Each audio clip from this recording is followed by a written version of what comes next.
যোগীঘোপাত YouTuber Mustafizur ৰহমানক আটক। যোগীঘোপা আৰক্ষীয়ে শ্বুটিংস্থলীৰ পৰা আটক কৰে মুস্তাফিজুৰ ৰহমানক। যোগীঘোপাৰ চটপাৰ পৰা আটক কৰিছে ভিডিঅ' প্ৰস্তুত কৰাত শিশুক ব্যৱহাৰ কৰাৰ অভিযোগ। ইতিমধ্যে বঙাইগাঁও জিলা শিশু সুৰক্ষা বিষয়াই যোগীঘোপা থানাত দাখিল কৰিছে এজাহাৰ। ঘটনা সন্দৰ্ভত যোগীঘোপা আৰক্ষীৰ তদন্ত আৰম্ভ। অসমৰ আটাইতকৈ ধনী ইউটিউবাৰ গোৱালপাৰাৰ মুস্তাফিজুৰ ৰহমান। সম্প্ৰতি যোগীঘোপা থানাত আবদ্ধ মুস্তাফিজুৰ ৰহমানৰ নথিপত্ৰবিহীন এখন বাহনো আৰক্ষীৰ কবলত। এই মুহূৰ্তৰ আটাইতকৈ ডাঙৰ খবৰ, যোগীঘোপাত ইউটিউবাৰ মুস্তাফিজুৰ ৰহমানক আটক।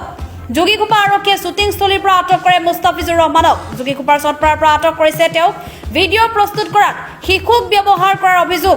ইতিমধ্যে বঙাইগাঁও জিলা শিশু সুৰক্ষা বিষয়াই যোগীঘোপা থানাত দাখিল কৰিছে এজাহাৰ।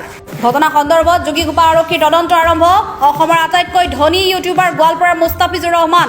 সম্প্ৰতি যোগীঘোপা থানাত আবদ্ধ মুস্তাফিজুৰ ৰহমানৰ নথিপত্ৰবিহীন এখন বাহনো আৰক্ষীৰ কবলত। পুনৰবাৰ জনাইছো, যোগীঘোপাত ইউটিউবাৰ মুস্তাফিজুৰ ৰহমানক আটক। এই মুহূৰ্তৰ এটা ডাঙৰ খবৰ, যোগীঘোপা আৰক্ষীয়ে শ্বুটিংস্থলীৰ পৰা আটক কৰিছে মুস্তাফিজুৰ ৰহমানক।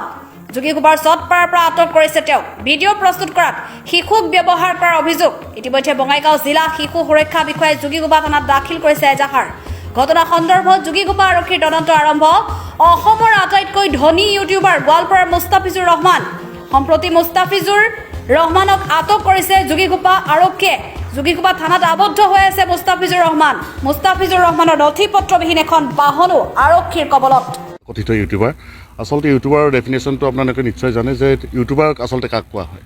এজন ইউটিউবাৰ সেইজনেই হয় যিয়ে নিজে ব্লগ বনাব লাগিব বা নিজে তাত এক্টিং কৰিব লাগিব, সেইজনহে এজন ইউটিউবাৰ।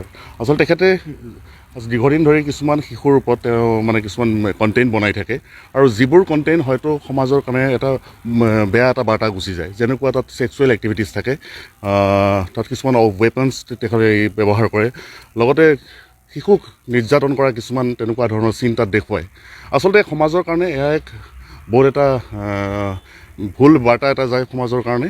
আৰু আজি আমি দিনৰ ভাগত আচলতে আমাৰ গোৱালপাৰা যি চাইল্ড প্ৰটেকশ্যন অফিচাৰ আছে, কিছুদিন আগতে আমি তেখেতৰ লগত কথা পাতিছিলোঁ যে এওঁলোকৰ বিৰুদ্ধে এখন অভিযোগ আছিল। তেওঁৰ যিগৰাকী ইউটিউবাৰ মুস্তাফিজুৰ ৰহমান, তেখেতৰ বিৰুদ্ধে এখন অভিযোগ এটা আছিল যে চকজ তেখেতক জাৰি কৰিছিলে, আৰু হয়তো আজি তাৰিখত তেখেতে ৰিপ্লাই দিছেনে নাই মই ভালকৈ নাজানো।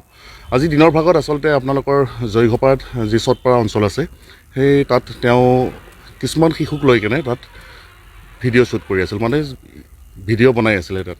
আৰু সেই কথা আমি উমান পাই কিনে আমি আপোনালোকৰ যে জয়ঘোপা থানাত মই আহি কিনে মই ইয়াত আৰক্ষীক মই এই কথা অৱগত কৰাওঁ। আৰু সেই অৱগত কৰাৰ পিছত তেখেতে তৎকালীনভাৱে তাত গৈ উপস্থিত হয়, আৰু সেই যেতিয়া ভিডিঅ' বনাই থকা অৱস্থাত তেখেতে সেই ইউটিউবাৰগৰাকীক আটক কৰি লৈ আহে। আৰু আমি লগে লগে আমি গোৱালপাৰা চাইল্ড প্ৰটেকশ্যনক আমি কথাষাৰ জনাওঁ যে আচলতে যিহেতু বহিঃজিলা আমাৰ গোৱালপাৰা পৰা বাহিৰত আপোনালোকৰ বঙাইগাঁও জিলা, এই বঙাইগাঁও জিলাত আমি কথাষাৰ আমাৰ চাইল্ড প্ৰটেকশ্যন গোৱালপাৰা ডিষ্ট্ৰিক্টক জনাওঁ। তেখেতে আমাক তৎকালীনভাৱে বঙাইগাঁৱৰ যিগৰাকী চাইল্ড প্ৰটেকশ্যন অফিচাৰ আছে তেখেতৰ নাম্বাৰটো আমাক দিয়ে। আমি লগে লগে তেখেতৰ লগত আমি যোগাযোগ কৰোঁ, আৰু তেখেতে কিছু সময়ৰ পিছত আহি ইয়াত উপস্থিত হয়, আৰু মোৰ পৰা সবিশেষ কথা তেখেতসকলে জানিবলৈ ইচ্ছা কৰে আচলতে। আৰু মই গোটেইখিনি কথা ভিডিঅ'ত যিখিনি কথা আছে আমি ভিডিঅ'বিলাক আমি দেখুৱাই তেওঁক পাৰ্টকৈ আমি দেখুৱাইছোঁ, তেখেতলৈ আমি পঠিয়াইও দিছোঁ। আৰু তাত কিছুমান তেনেকুৱা চিনো তেওঁ পাইছে য'ত ৱেপনছ ব্যৱহাৰ কৰা, শিশুক নিৰ্যাতন কৰা, তেনেকুৱা ধৰণৰ কিছুমান চিন তেখেতে লক্ষ্য কৰিছে। আৰু মোক কৈছিলে যে তেখেতে এটা কথা কৈছে যে আপুনি এটা লিখিত এখন অভিযোগ দিয়ক, আৰু মই লগে লগে এটা লিখিত এখন অভিযোগ দিওঁ। পিছত তাত তেওঁ চাগে নিজাববীয়াকৈ চাইল্ড প্ৰটেকশ্যন অফিচাৰে নিজাববীয়াকৈ এটা কেছ ৰুজু কৰিছে হয়তো, মই ICৰ পৰা মই কথাটো গম পাইছোঁ। এতিয়া তেওঁলোকে কৈছে যদি পৰৱৰ্তী সময়ত কি হয় আমাক জনাব বুলি কৈছে।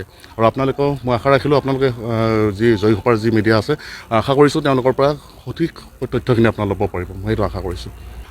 আমি জনাত আমি যেতিয়া উপস্থিত আছিলোঁ তাত দিনৰ ভাগত, তাত আৰক্ষীৰ লগে লগে গৈছিল। তাত কিছুমান এখন গাড়ীও পাইছে, যিখন যান বাহনৰ হয়তো নথিপত্ৰও নাই আমি জানিছিলোঁ, আৰু হয়তো আৰক্ষীক নথিপত্ৰবিলাক এতিয়ালৈকে জমা দিছে নে নাই এতিয়ালৈকে গম নাই পোৱা। পৰৱৰ্তী সময়ত জনাম বুলি কৈছে সেই কথাষাৰ। আৰু মুস্তাফিজুৰ ৰহমানক ইতিমধ্যে দিনৰ 3টা বা 2টামান আটক কৰিছে এতিয়ালৈ।